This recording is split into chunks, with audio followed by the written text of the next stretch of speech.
Content et heureux je suis de pouvoir partager encore avec vous ces moments d'enseignement dans cette tranche de prière, dans cette tranche que nous appelons Maombi, sur votre chaîne, sur notre chaîne Clé David TV. Une chaîne qui ne parle que de Jésus, une chaîne christocentrique, une chaîne qui ne fait que parler et promouvoir les intérêts du royaume de Dieu. Bien-aimés dans le Seigneur, nous bénissons Dieu qui nous donne cette opportunité. Et comme toujours, je vous demande à chacune de nos rencontres de pouvoir vous abonner massivement sur notre chaîne YouTube, de la partager. Faites-en un maximum de bruit, parce que par votre canal, une âme peut être sauvée. Par votre canal, quelqu'un peut donner sa vie à Jésus au travers des enseignements qu'il va suivre sur Clé de David. Ainsi, la gloire, la fête qu'il y aura au ciel, tu auras aussi contribué à ce qu'il y ait une fête au ciel en étant sur la terre. Quel privilège, quelle grâce et quel bonheur. Bien-aimés, depuis un temps, nous sommes en train de parler des 10 questions que chaque chrétien devrait se poser avant de commencer la prière. Et à chacune de ces questions, nous faisons référence à une sorte de prière qui peut être déduite de cette question. Nous disons qu'il y a beaucoup de sortes de prières et que nous, par la grâce de Dieu, nous voulons mettre en valeur certaines sortes de prières par l'aide du Saint-Esprit. Nous avions, bien-aimés dans le Seigneur, abordé déjà 5 questions. Et aujourd'hui, nous voulons aborder la 6e question. La 6e question que nous voulons aborder ici et maintenant, alors que vous êtes en train de nous suivre, était de savoir quelles sont les paroles que je vais utiliser dans ma prière. Si vous avez suivi depuis la première question jusqu'à maintenant, vous comprendrez qu'il y a un enchaînement logique de ces questions et nous sommes en train de partir quelque part avec l'aide de Dieu. Quelles sont les paroles que je vais utiliser dans la prière? Après qu'on ait découvert le but pour lequel ton âme veut que tu sois dans la présence de Dieu, c'est important de savoir les paroles que tu vas utiliser dans la prière. La qualité de la prière relève aussi de ce qu'on dit à Dieu, relève aussi de l'attitude de la prière, relève aussi de l'attitude dans la prière, de l'attitude qui vient de l'intérieur, mais aussi la qualité de ce que nous présentons sur la table de Dieu. La qualité de ce que nous versons dans la coupe de Dieu. La qualité de ce que nous donnons devant le trône de Dieu.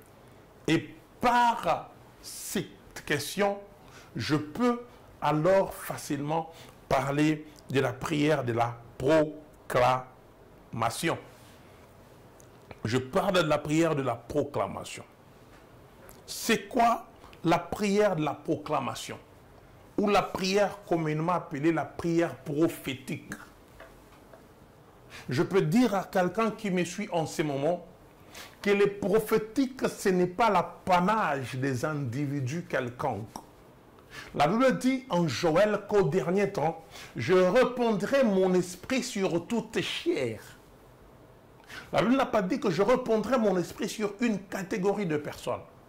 Mais il y a par contre certaines catégories de personnes qui ont développé cette capacité pour renoncer prophétique. Nous respectons la grâce, le ministère que Dieu a mis dans ces personnes pour les intérêts du royaume de Dieu. Mais il faut que tu comprennes que toi aussi, là où tu es le premier prophète de ton existence, tu es le premier prophète de ta vie, tu es le premier prophète de ce que tu veux que ça vienne dans ta vie. N'attends pas simplement rencontrer quelqu'un qui exerce un ministère prophétique pour qu'ils puissent dire des choses sur toi. Tu peux aussi les développer là où tu es, développer une attitude prophétique, choisir des paroles qu'il faut dire dans la parole, dans la prière, choisir des paroles qu'il faut proclamer dans la prière. La prière de proclamation ou la prière prophétique. Il s'agit dans ce type de prière ou dans cette sorte de prière de proclamer la parole de Dieu sur nos vies, de confesser cette parole par notre bouche. Nos lèvres confessent la parole de Dieu. On ne confesse pas la parole des humains. Je ne me présente pas devant Dieu pour dire tel a dit ceci, non. Pour dire à Dieu, Seigneur, tu sais, j'ai été critiqué, tel a dit ceci, non. Je ne me présente pas dans la parole de Dieu, dans la présence de Dieu, en train de pleurnicher devant Dieu avec les moqueries, les paroles qui ont été dites sur moi, non. Je me présente devant Dieu avec la parole qui est contraire à ce que les humains ont dit dans ma vie. Par exemple, si les humains ont dit que tu es stérile, toi tu te présentes devant Dieu, tu dis, Seigneur, il est écrit dans ta parole, il n'y aura ni femme qui avorte, ni femme stérile. Tu n'as pas menti à Abraham. Il était Abraham, tu l'as transformé en Abraham. Pourquoi tu vas me mentir moi? Ça ne te limitera pas simplement à ma vie. Tu proclames, tu prophétises. La proclamation que tu fais devient en ce sens une prière prophétique. C'est ce qu'Abraham a fait. Il a refusé qu'on l'appelle Abraham parce qu'il avait reçu la parole de Dieu. Il s'est fait appeler Abraham avant que l'enfant ne puisse venir. Quelles sont les paroles que tu utilises quand tu es dans la prière? Est-ce que tu comprends la portée de ces paroles? Est-ce que tu comprends l'importance de ces paroles? Est-ce que tu comprends le poids de ces paroles? Est-ce que tu comprends le poids de ces paroles? My God. Est-ce que tu comprends le poids de ces paroles? La prière de proclamation.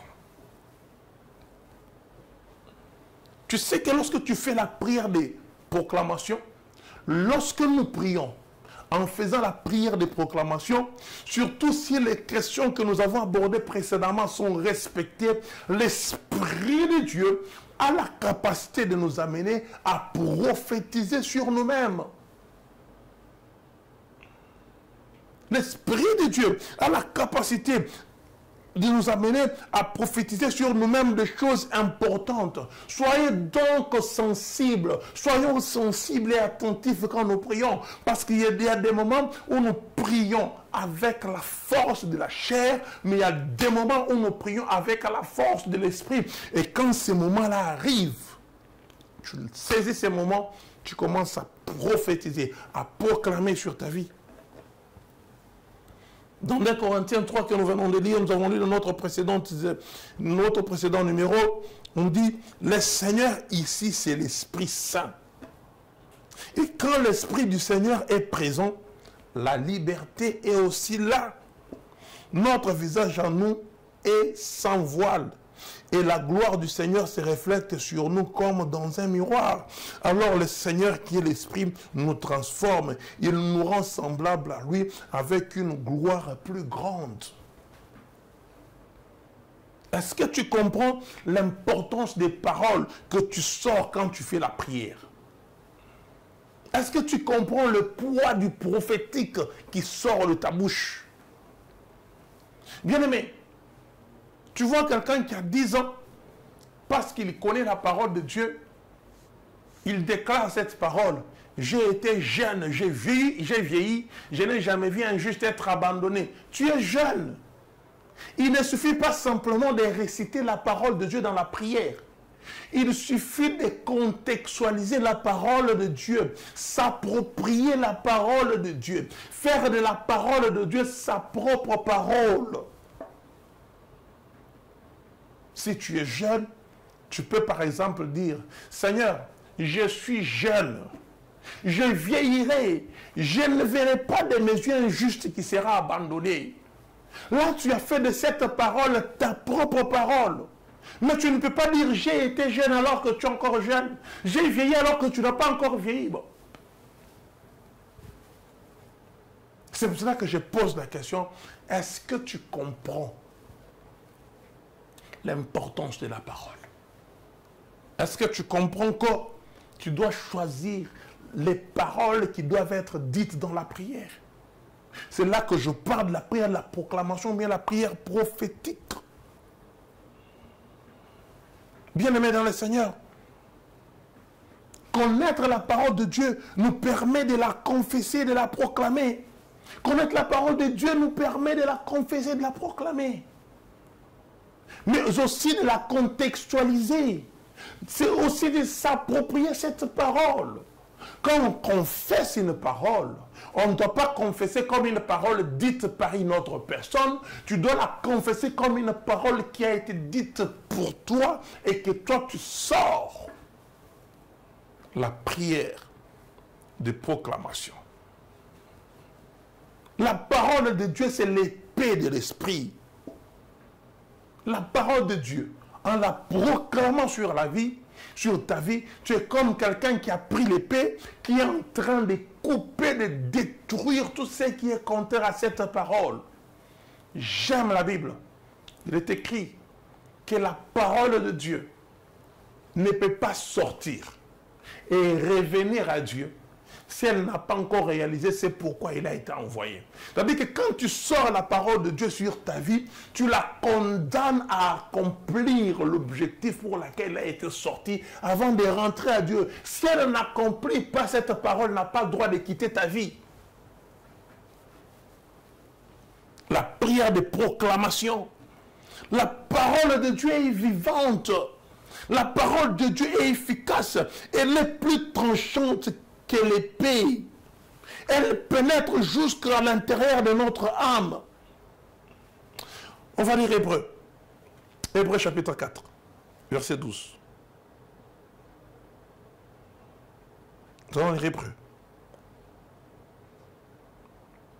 La parole de Dieu est plus tranchante. La Bible dit, Hébreu 12, la parole de Dieu est vivante. Elle est pleine de force. Elle coupe mieux qu'une épée qui coupe de deux côtés.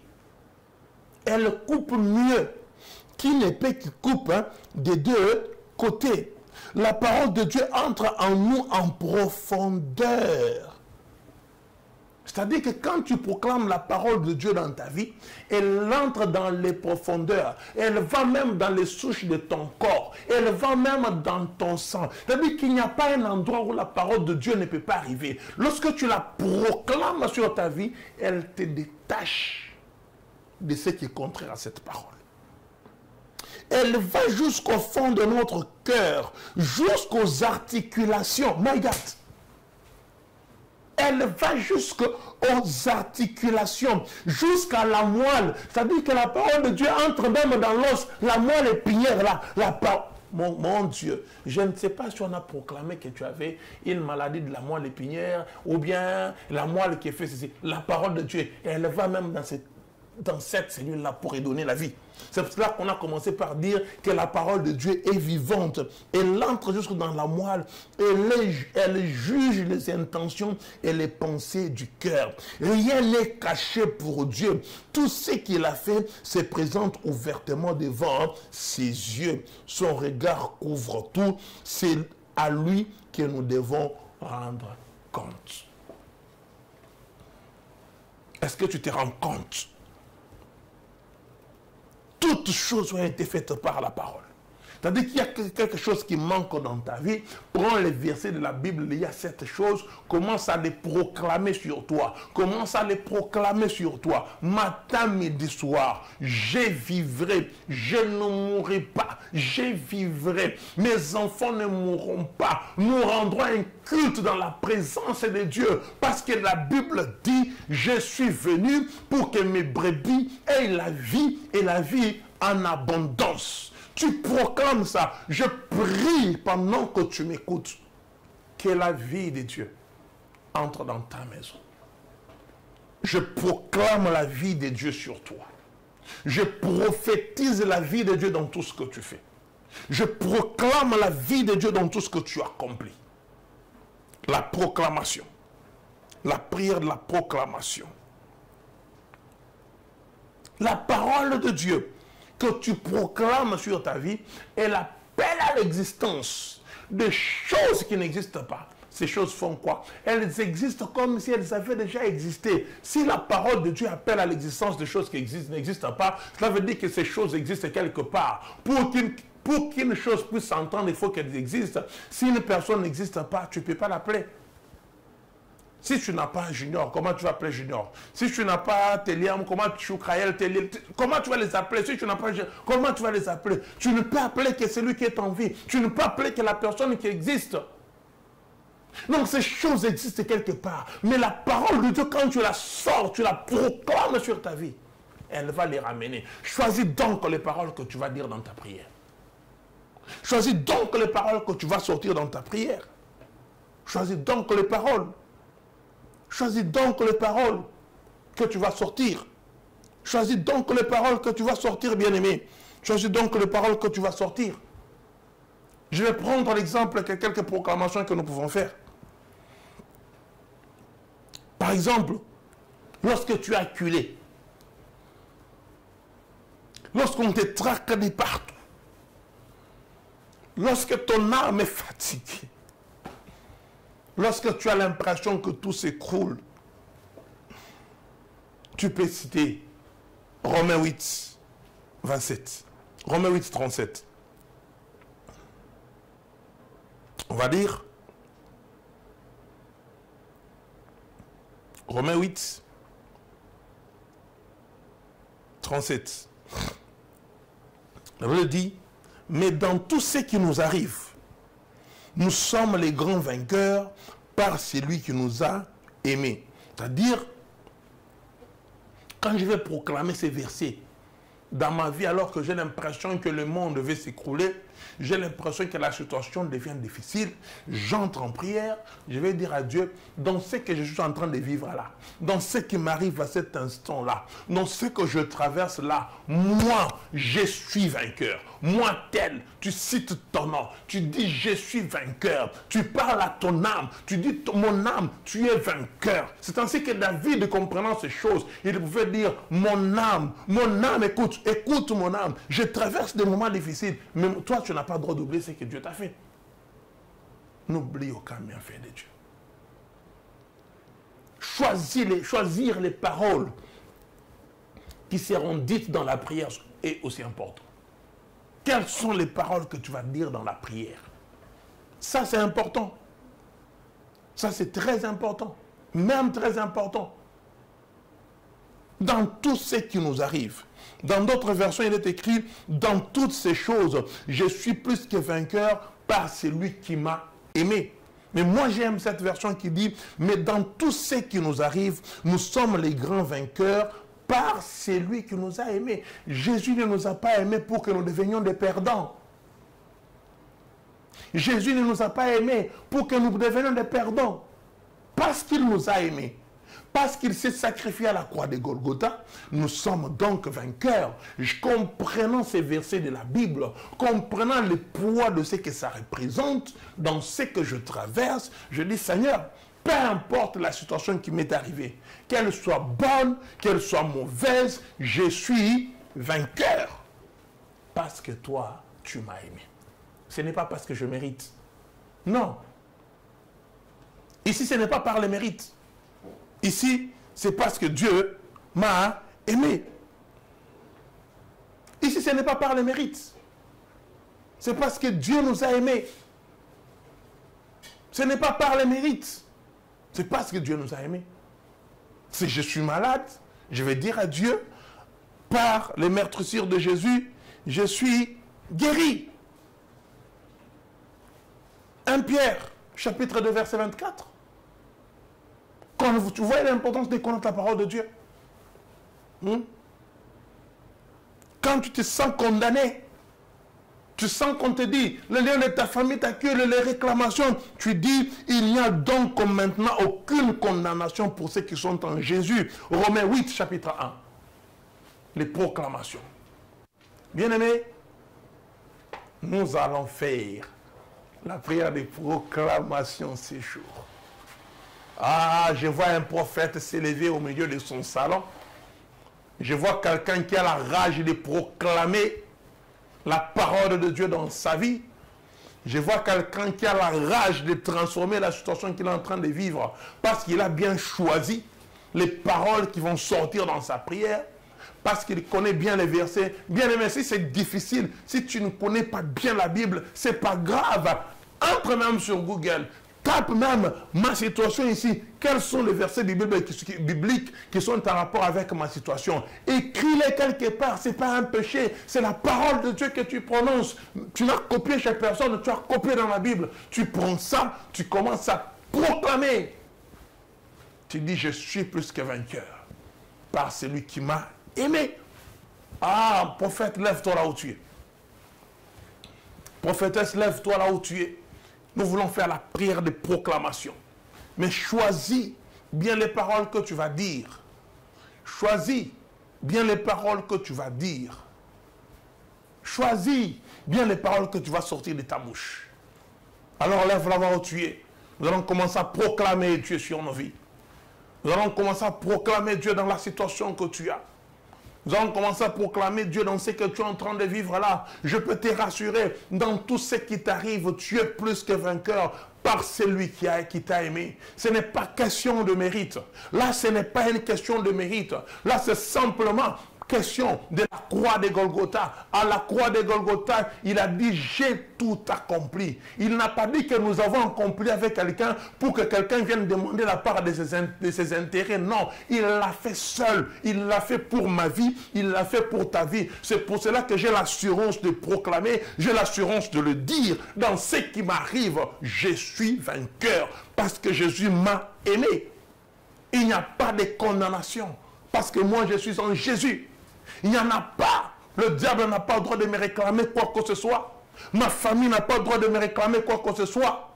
Le diable ne peut rien me demander parce que Jésus à la croix de Golgotha, il a tout payé. Il a tout payé. Il a tout payé. Il a dit, Père, tout est accompli. Il n'y a donc rien qui ne soit fait. Tout est accompli. Jésus n'a rien laissé. Je le proclame dans ma vie. Tout est accompli. La condamnation, la peine que je devais endurer, Jésus l'a terminée. Il a tout accompli. La souffrance que je devais endurer, Jésus l'a accompli. Il a tout terminé. Proclame ça dans ta vie ce jour. Prophète, prophétesse, proclame sur tes enfants. Proclame dans ta maison. Proclame dans tout ce que tu es en train d'endurer. Parce que Jésus a tout accompli. Jésus a tout donné. Jésus a tout donné. Nous sommes victorieux. Nous sommes vainqueurs. Dans la situation qui te fait peur là, je peux te dire que la Bible dit, ne promène pas de regards inquiets. Dans la situation qui est arrivée là, je peux te dire que la Bible dit, ne pense plus aux événements passés. Dans ce qui est en train d'arriver là, je peux te dire, tu es vainqueur. Je proclame cela sur ta vie. Tu es vainqueur. Tu es victorieux. Tu ne mourras pas. Que 1000 tombent à ton côté. 10 000. Toi, de tes yeux, tu ne mourras pas. De tes yeux, tu verras. Tu les verras tomber. Tu verras la rétribution des méchants. Mais toi, tu vivras pour témoigner la gloire de Dieu. Toi, tu vivras pour dire que Dieu est souverain. Toi, tu vivras pour dire que Dieu est au-dessus de toutes choses. Sa majesté, le roi qui contrôle le monde, qui est monté physiquement au ciel. Il a vaincu les principautés, les dominations et les autorités. Je les proclame. Il y a un Dieu au ciel qui ne sommeille ni ne dort. Confesse-le dans ta vie. Que la gloire de Dieu se reflète dans ta vie comme dans un miroir. Et que Dieu t'amène encore à une gloire plus grande que celle que tu as vécue aujourd'hui. Au nom de Jésus, reçois cela avec action de grâce. Amen.